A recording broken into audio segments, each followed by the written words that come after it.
시골뜨기, 서울뜨기. 시골 잔치 구경. 뭔가 모르게 우울하게 지내던 어느 날 시골에 사는 친척으로부터 맏아들 결혼식에 와달라는 초대를 받았다. 전혀 예기치 않은 결혼의 초대가 나에게 이상하리만치 신선한 기쁨과 감동을 안겨주었다. 시골이래야 서울에서 시간 반이면 갈 수 있는 강화도요. 강화에는 전등사가 있어 몇 번 가본 일이 있지만 친척 집에 들른 적은 한 번도 없었다. 그렇지만 강화에 산다는 친척들은 서울에 올 적마다 우리 집에 들렀고 묵어가는 적도 있었다. 그럴 때마다 그들은 강화에 한번 놀러 오라고, 강화엔 전등사란 절도 있거니와 친척만 해도 20여 가구가 살고 있으니 며칠이라도 심심찮게 소일할 수 있을 거라고 했다.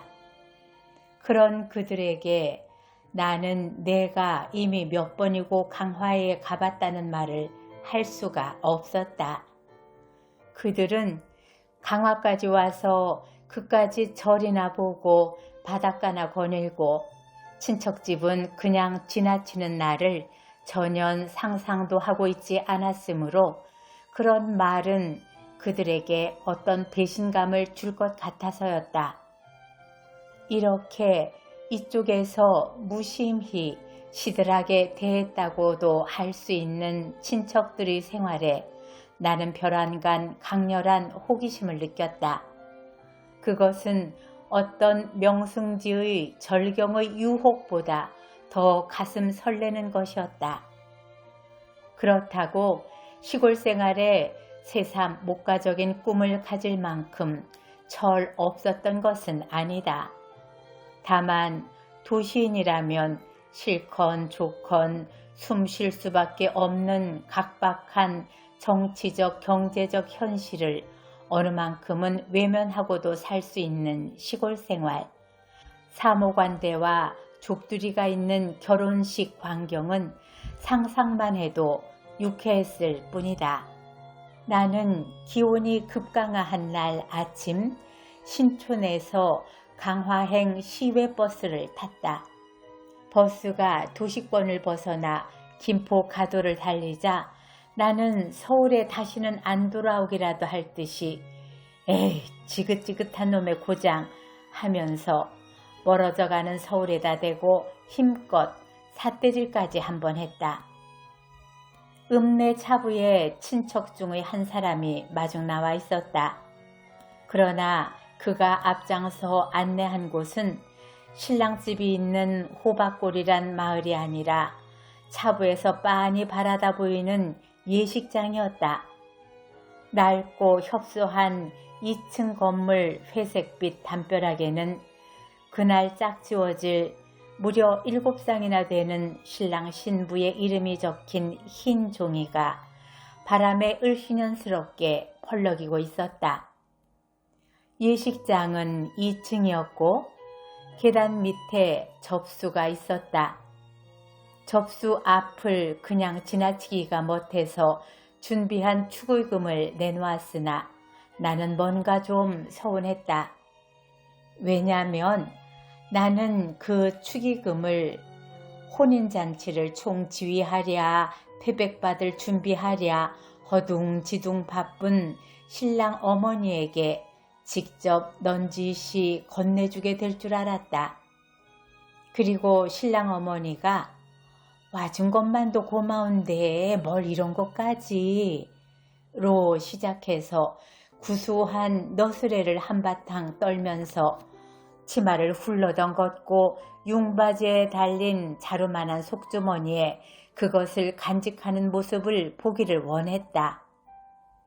비좁은 식장에선 이미 결혼식이 끝나고 사진을 찍으려는 시간이었다. 순백의 웨딩드레스를 입은 어린 신부 옆에서 엄숙한 얼굴로 굳어있는 신랑 어머니가 내 모습을 발견하더니 셔터를 누르려는 사진사를 급히 제지하고 다짜고짜 내 손목을 잡아 끌어 가족 사진의 일원으로 끼워주었다.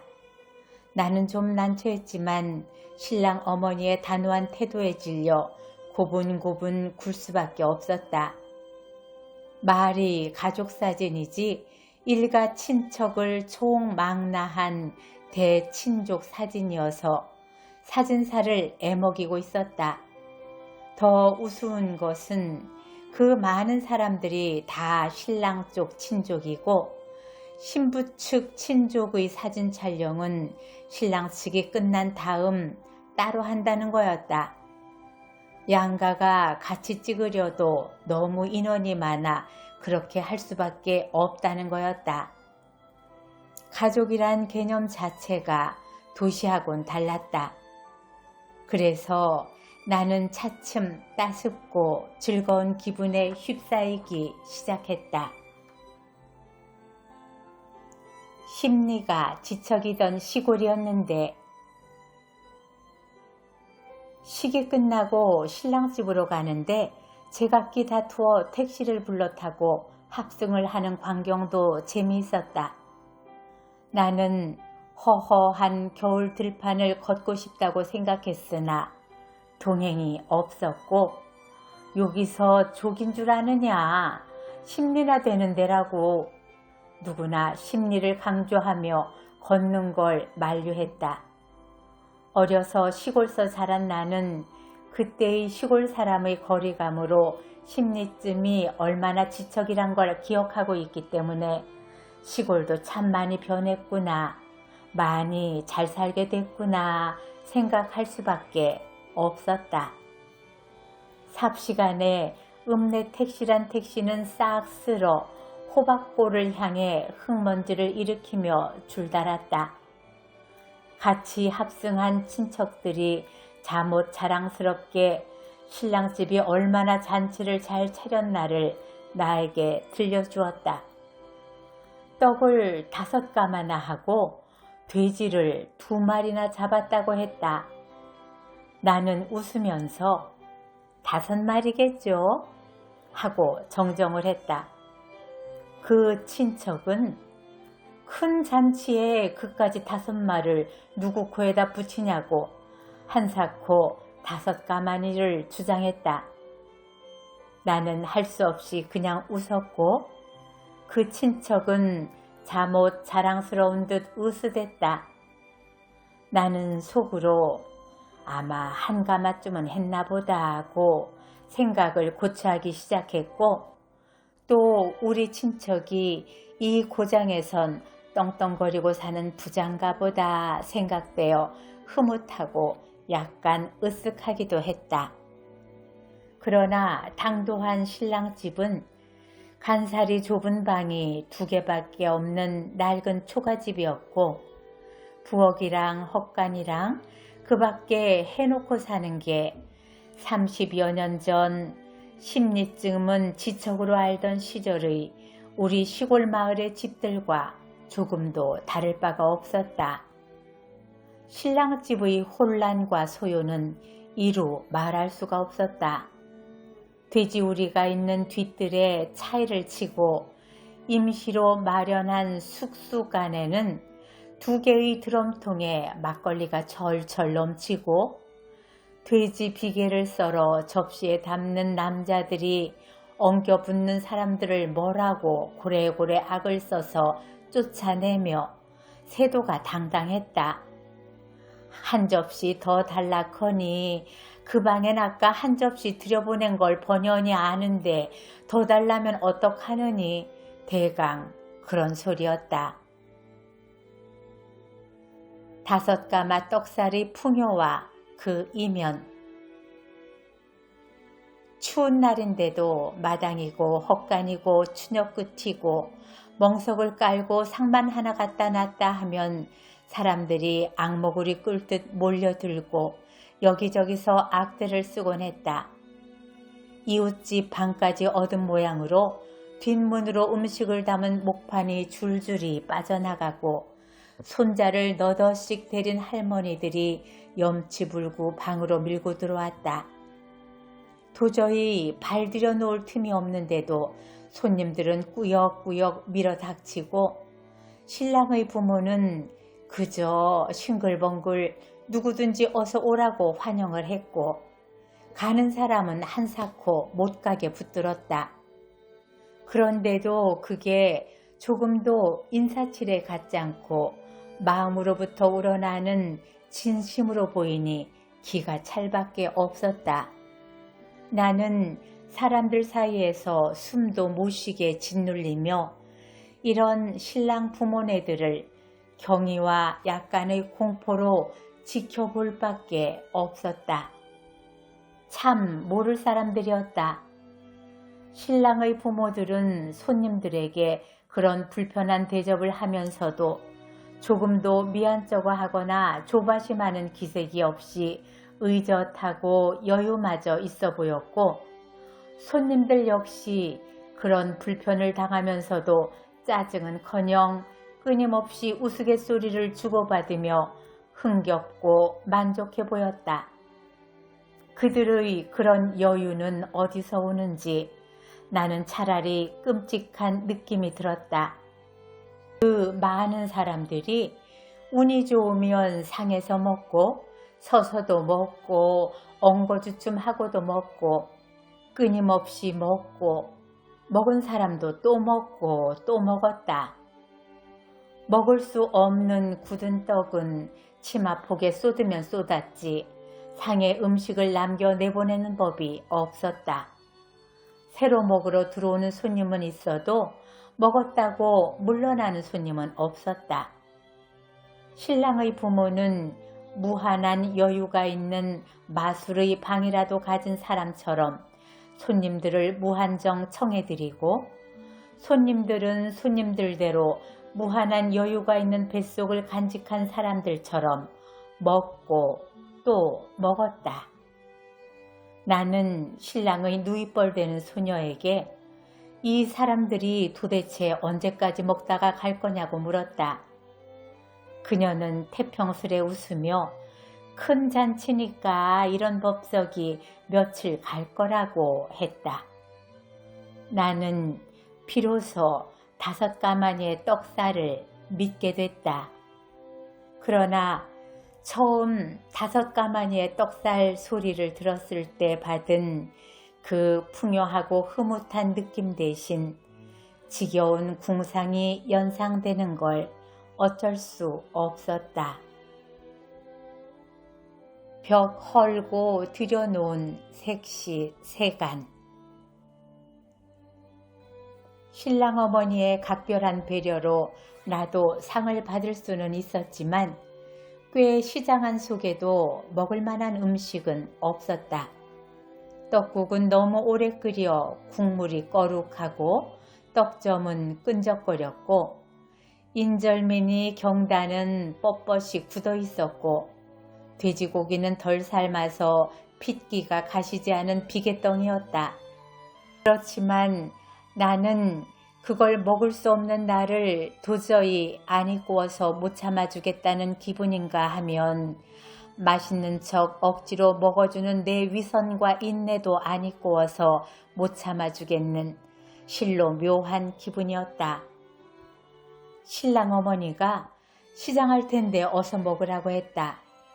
딴 사람들도 요새 서울에서는 밀가루 섞은 가짜 떡국이나 먹어봤지 이런 순쌀로 한 진짜 떡국을 어디 가서 먹어봤겠느냐고 많이 먹고 더 먹으라고 나를 격려 고무했다. 나는 그런 격려에 힘입어 귀한 진짜 떡국을 한 그릇 거뜬히 비웠다. 별안간 밖이 왁자지껄하더니 색시 집으로부터 세간살이가 왔다고 야단들이었다. 사람들의 눈이 기대로 빛나고 너도 나도 큰 길까지 나가 세간살이를 마중했다.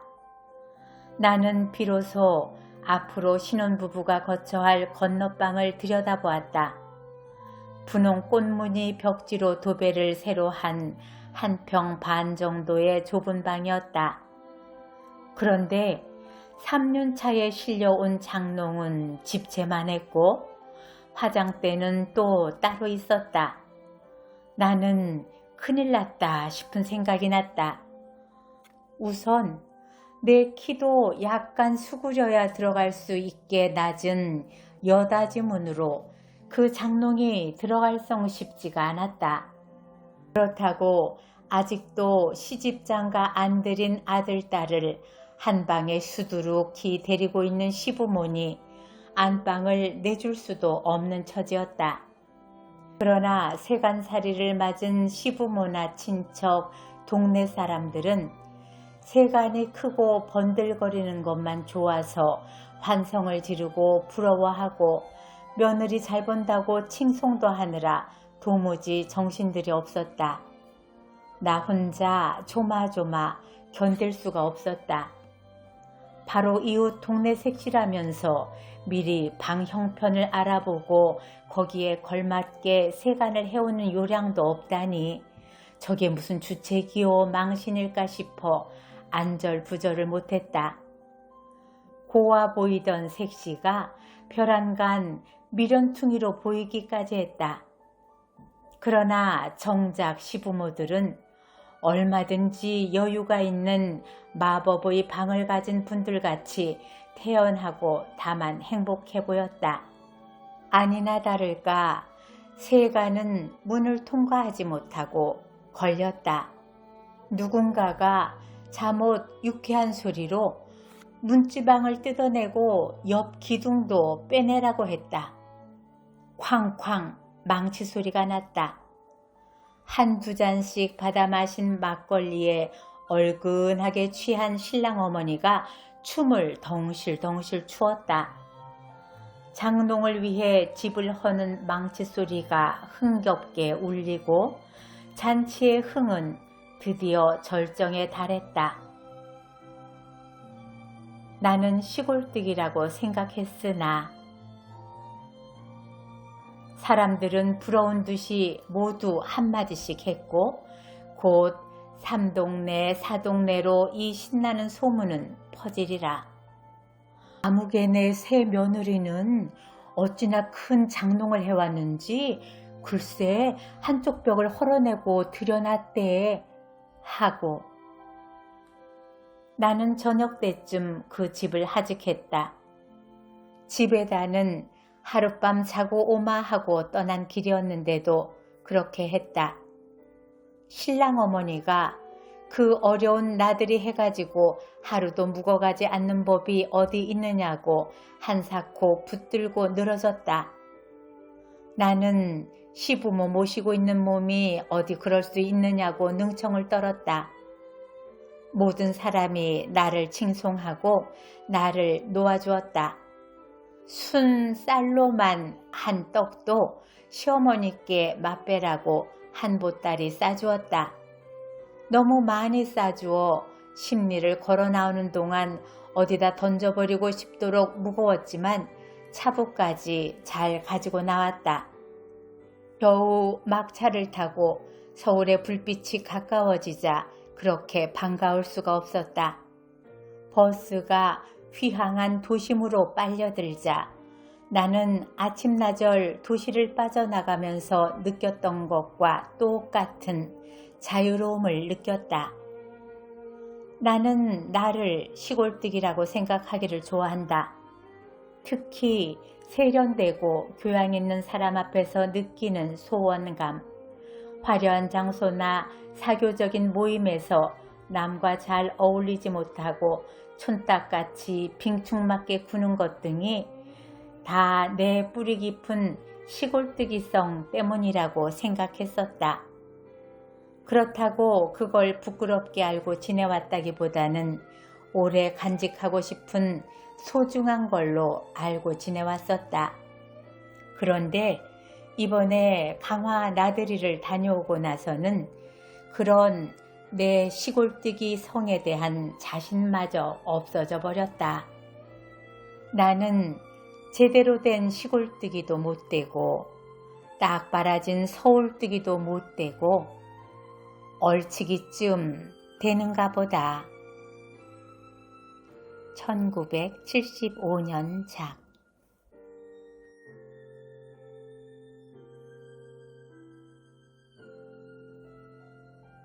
추한 나이테가 싫다. 잠 안 오는 밤 동네 개가 밤새 짖는다. 그까지 똥개 짖는 거 하면서도 누구네 도둑이 드나 싶어 뒤숭숭하다. 요샌 자고 깨면 이웃의 누구네 도둑이 들었다는 소문이다. 도둑이 주인이 깨어나자 강도로 돌변하더라는 소문도 들린다. 나는 식구들에게 혹시 자다가 도둑이 든 것을 눈치채도 그저 자는 채 해야 한다고 이른다. 아들애는 제법 남자답게 도둑이 들면 실눈을 뜨고 눈치를 보다가 딴죽을 걸어 도둑을 잡겠다고 벼른다. 나는 절대로 그러지 말라고 즐겁을 한다. 그러면 실눈을 뜨고 도둑의 얼굴이라도 똑바로 봐두었다가 고발이라도 해야 할 것 아니냐고 묻는다. 나는 그럴 것도 없다. 우리 집엔 별로 감나가는 것이 없으니 그저 눈 꼭 감고 코를 골골 골며 도둑을 맞자고 이른다. 남편더러도 밤늦게 오다가 골목에서 날치기라도 만나면 행여 대항하지 말고 순순히 당하고만 있으라고 이른다. 나는 또 대학에 다니는 애들이 아침에 학교 갈 때마다 데모하지 말라고 이른다. 혹시 데모에 휩쓸리게 되더라도 행여 앞장서지 말고 중간쯤에서 어물쩍거리다가 뒷구멍으로 살금살금 빠지라고 이른다. 그 애들의 경멸의 시선이 다소 따갑지만 웅얼웅얼 그런 소리를 한다. 나는 올 1년 내내 이렇게 가족들에게 비겁과 보신을 가르쳤다. 잠 안 오는 밤 문득 이런 내가 싫어진다. 구역질나게 싫어진다.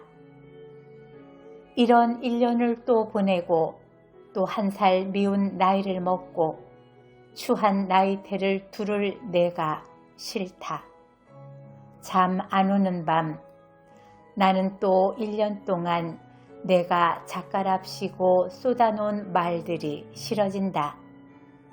나는 또 작가랍시고 느닷없이 선택을 강요받았던 찬반 앞에서 무력하게 떨던 내가 싫다. 찬반 중 어느 쪽이 내 소신인가 보다는 어느 쪽이 보신에 이로울까부터 생각했던 내가 싫다. 실상 나는 내가 작가임의 손톱만큼의 긍지도 못 가진 채 다만 두려워하고 있다. 왜 이렇게 두려워해야만 하는 것일까? 내가 처음 얻어들은 작가의 이름은 공교롭게도 이광수였다. 통틀어 인가가 20호도 채 안 되는 벽촌, 겨우 까막눈이나 면한 정도의 청년인 삼촌들과 삼촌 친구들 사이를 돌고 돌며 남루가 된 채 오히려 보물처럼 아낌을 받던 무정과 흙을 나는 지금도 기억한다. 우리 빛나는 눈으로 벅찬 감동을 나누던 겨울밤의 질하롯가를 기억한다. 그러나 같은 작가가 어느 날 갑자기 이 청년들을 얼마나 무서운 좌절, 끔찍한 고독 속에 내팽겨 쳤던가를 나는 또 기억한다. 이광수가 가야마메스로가 됐대.